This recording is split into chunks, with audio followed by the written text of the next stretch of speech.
Welcome to Little Talks, your weekly dose of marketing news, trends, and insights from Littlefield Agency. Grab your coffee, turn up the volume, and let's get into it.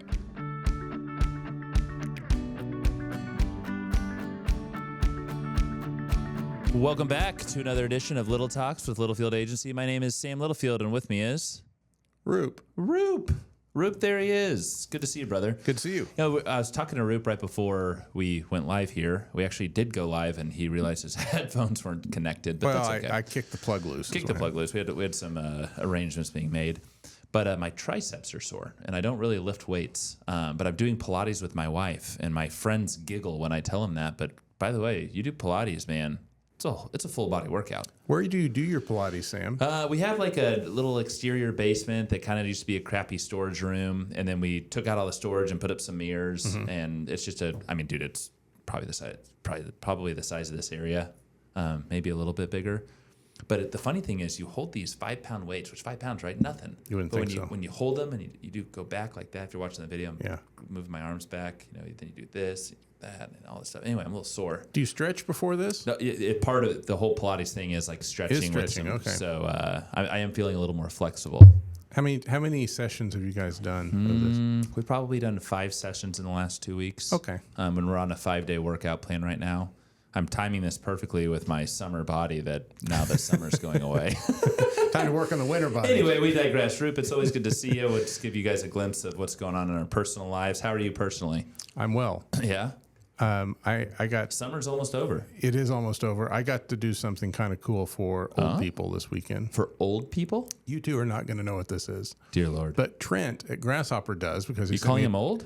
No, he sent me a text about it. Oh, okay. We think we're young, but I got to meet Vicki Lawrence this weekend, who when I was a kid was on the Carol Burnett show, and she dressed up like this character named Mama, and she was an old lady, and she was really, really funny. It was an awesome show in the early 80s, and I used to watch this with my mom. Wow. And so it was kind of cool to get to meet this person from my childhood. That was something I shared with my own mother, and I thought it was pretty cool. How old is she?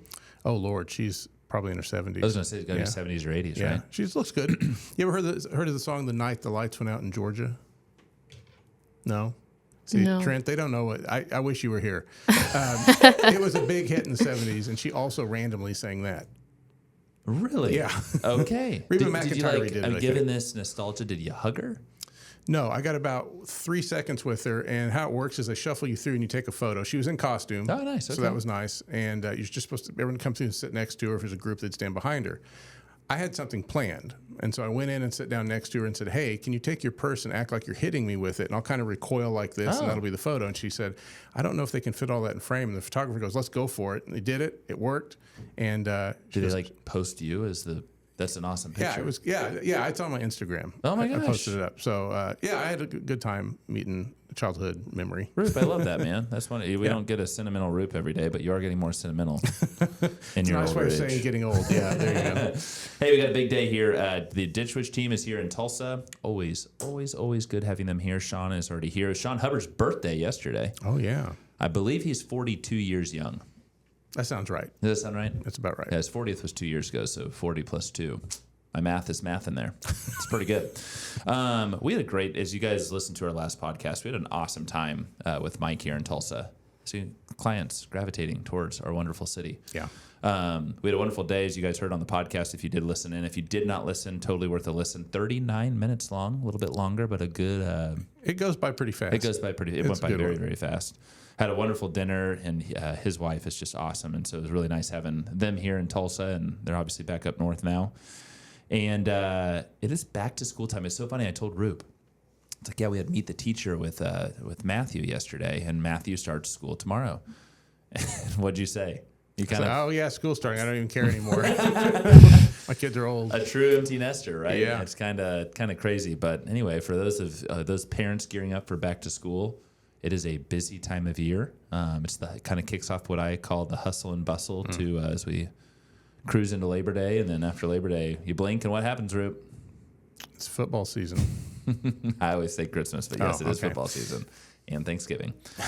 So Roop's got a really good agenda here today. We're going to get into our one and our only topic. Miss Claudia, We're busting some B2B marketing myths, baby. Yeah, B2B marketing mythbusters is what we're going to do today. This might be a series. We may do more of these in the future. Well, I love this. Do you remember? My goodness, dude, this is probably before the pandemic. We did a Mythbuster campaign for Ditch Witch. I do kind of remember And it was that. regarding HDD tooling. Yeah. And it was really, it was actually, Had the it was one numbers of on my... it, like Mythbuster number 73 and 29. totally. Yeah. I don't know if we went to 73, but we had a lot. Well, we had they made up the numbers. They made it, yeah. That's how I remember But it. it was one of my kind of last projects before I transitioned into more of a new business role. But we got some Mythbusters today. We got a couple that we're going to talk through. And Rip, I'm going to let you take it away. Yeah, we got about 4 here. We're going to knock through real quick. Myth number 1 is gated content is the only way to generate leads. Are we approving this? Or are we like buzzing? What's the deal? What's our setup? What do you mean? It's like, Oh, well, Claudia's nowhere near the soundboard right now. But she's checking the cameras. Thanks, do we Claudia. have a? Is that like a... Do we have a? Or is it an That would be fun if we did have it. I'm sorry, I was looking at the cameras. Well, the cameras. We'll We get it can next- we'll go get it over next this in the time. next So- couple of myths. Gated content's the only way to generate leads is actually not true. Okay. Gated content can be effective when it's really, really good. And like if you've got such a great piece of content, people would pay you for it, even if that's a minimal amount. Then yeah, gate it and put some value to it. But you can't really gate everything and expect that you're just going to grow your email list or your contact list from that resource. 10 years ago, 10 years ago, Yeah. gated content was like all was the a big rave. deal. And here's the thing, right? I think it was at a time, because I've been here for 9 years now, and that was at a time where ebooks and white papers were just like taking the industry by storm. If you didn't have a white paper on your website, you Who were are like you behind. even? Yeah, right? Right. Now I think about it, I can't even tell you the last time I read it or downloaded a white paper. They're like maybe twice a year. Yeah, they're just not Few and far between. There are occasions. And there and I wrote in my notes here, there's a time and place for gated content. Yeah. And as you think about, for example, if you're doing an awareness campaign and you're driving people to a landing page and they don't really know you and you're gating, that hit or miss. Hit or miss. Again, that gated content has to be so valuable that you're like, yeah, here's my email and sign me up for junk. Gold, baby. Right. It's gold. The truth is the free, ungated content, your blog posts, videos, podcasts, things like that, have a greater value for you as a search engine tool. Totally. Like, it's kind of helping you out with rankings. And that's a great reminder, right? Gated behind. Search engines don't really care for that. Nope. And they can't really tell what's behind the curtain. Yeah. But here's the thing. We had a great conversation a couple of weeks ago with a client that was in-house. The landing page that led, and it was you had to submit your email to get said something. Mm-hmm. And the submissions just weren't there. So we had a nice conversation with the client, said, hey, you know what? Let's ungate and let's take a look. Now, I don't know what's happened in the last, that's about a month. It was about a month ago. So anyway, but there's good conversations like that of, oh, hey, yeah, there aren't, 100 emails coming through. There's 4, but we know that we've generated tens of thousands of people to this landing page. Let's have this conversation. If you can get people to your site through your ungated content, you're going to have other opportunities to capture that email through support or find a dealer if you have one of those things, and contact us. There's other ways to get the email address that doesn't require you to gate content or all your content. So, and here's what I love, to your point on the ungated content, blog posts, videos, podcasts, etc. Should they find that so valuable, they just willingly go and subscribe to you. Right, and that helps you establish better thought leadership and warm that audience up for when they are ready to make that contact and buy. Okay, you busted that myth. Let's go to myth number 2. I wish we had like an explosion noise or glass do we breaking. have anything? I literally have nothing. Give us like We really gotta work Here, on the let's read this soundboard. next one. All Let's right. read. Yeah, Can you Claude, just I think can you that's just a do good, it like make the sound with your mouth? Like, hang on. Social Claude, you're a good sport. Mythbuster number 2: social media is only for B2C brands. Claude.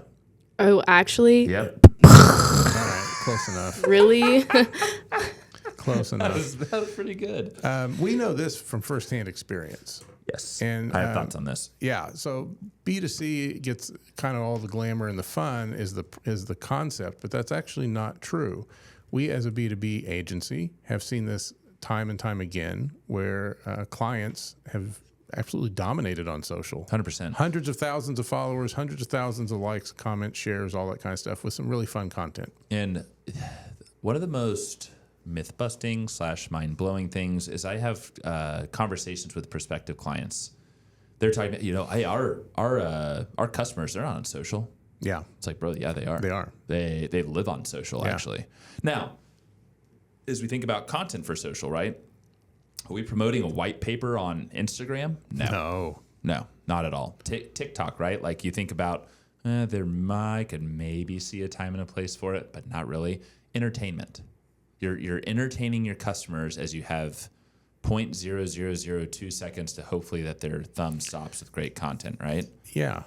But it is totally, if you think about full funnel, it's a top of funnel, awareness, entertaining. You're there. It's a brand impression, and they're off to the next, right? You have to shift from selling to helping and engaging. And the way I always look at this is, why would you put yourself in a box and not participate where people and eyeballs are? Because people, it's not like only people who are not interested in my industry go to TikTok. No, the people interested in your industry are also on TikTok or Instagram or Facebook. Probably definitely LinkedIn. There's all kinds of reasons to be on there. It's what are you going to do and how are you going to create the content and how are you going to represent your brand on those platforms. I think that matters. Well, and I think about 6 years ago, before the pandemic, we used to promote all of our blog posts that we wrote on social media. That was not the right thing to do. And we had a great conversation. And if you go to our social media now, right, it is culture, employee engagement, birthdays, anniversaries, et cetera. Now, again, we're not saying that's the case for you as a B2B manufacturer or brand. Yeah, there's nuance to it. But there's definite nuances. But not selling and helping and engaging is very, very key. Yeah. It's a great point. Could you share a quick story 10 years ago, 15 years ago, Ditch Witch, because we were socially listening? What happened? Well, I'm going to tell the April Fool's one. Is that okay? That's fine. Okay. I was going to talk about how we sold equipment through. Okay, we're going to tell two quick ones. They're both Ditch Witch. So before I got here, Ditch Witch had tossed the keys to the kingdom. Rocco tells the story this way to us to develop their, at the time, Facebook. It's one of Rocco's most proud career moments. The idea was that they didn't really think it was going to do much, I think, and if we thought we could build something and do anything with it, great. So we had Facebook, Twitter, and it might have been maybe YouTube at the time. Yeah. And Rocco responded to a tweet that otherwise would have gone unnoticed and ended up resulting in like a $200,000 drill sale. There you go. That's it. That's what I was talking about. Through his interactions there.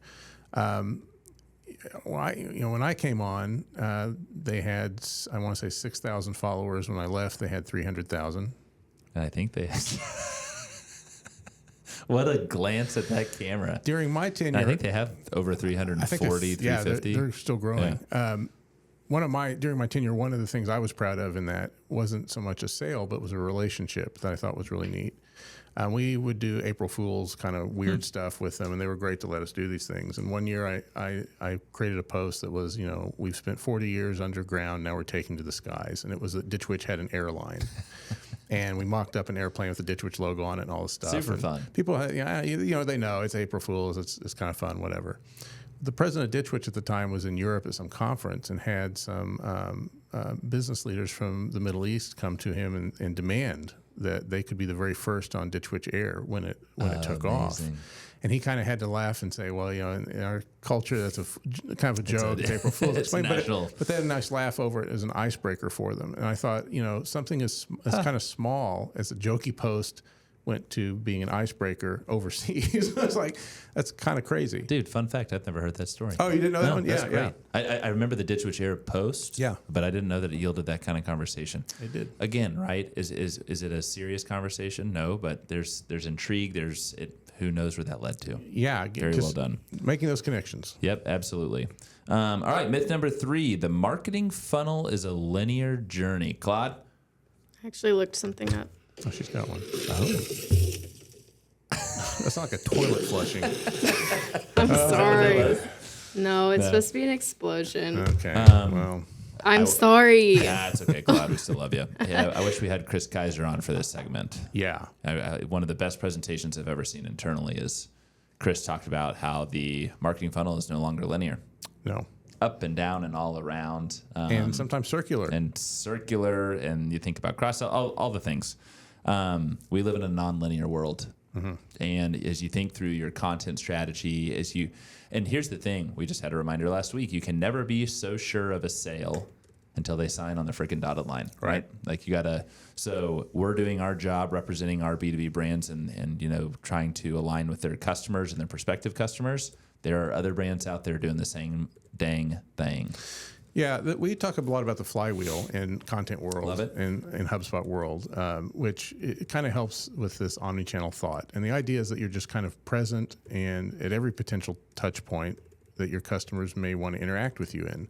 And that may be during an awareness, that may be during consideration, that may be during the sale, but like you're just present. And they'll drop in and out of those different areas all the time. But I do remember growing up and seeing the funnel and trying to like memorize it. Oh my gosh, so this first, this second, this third. It doesn't really work that way anymore. No, I don't know. Yeah, I mean, you become aware of a brand, let's say Ditch Witch, you go down in consideration, you've contacted a dealer, but all of a sudden Ditch Witch's biggest competitor, Vermeer, enters the chat, right? Yeah. And all of a sudden you're back up into that awareness stage. Oh, well, you know what? They've got a similar drill. Who's got better customer support? It's Ditch Witch. They're all about the relationship. Okay, the attachment opportunities with a skid steer, et cetera, they go down and they buy Ditch Witch equipment. It's just, who knows? There might be 10 other brands that enter the chat. Mm-hmm. I feel so cool saying entering the chat. Hey, Claude, do you know what mid means? Like, that's so mid. Yeah, like it's not the best. Yeah, I learned that last week. Mid-level. Yeah, You just learned that? Yeah, I knew that You one. knew that? Yeah. Golly, I'm feeling old. So again, it's a non-linear journey. I love the flywheel example. As part of our write-up, we should probably include a visual of the flywheel. There's some Claude. articles about this, I think. We can link do, to. and we've talked about it. But yeah, you got to think relevant content at the right time, given where your prospect or current customer is within the sales journey. Yeah. All right, last but certainly not least, Roopster.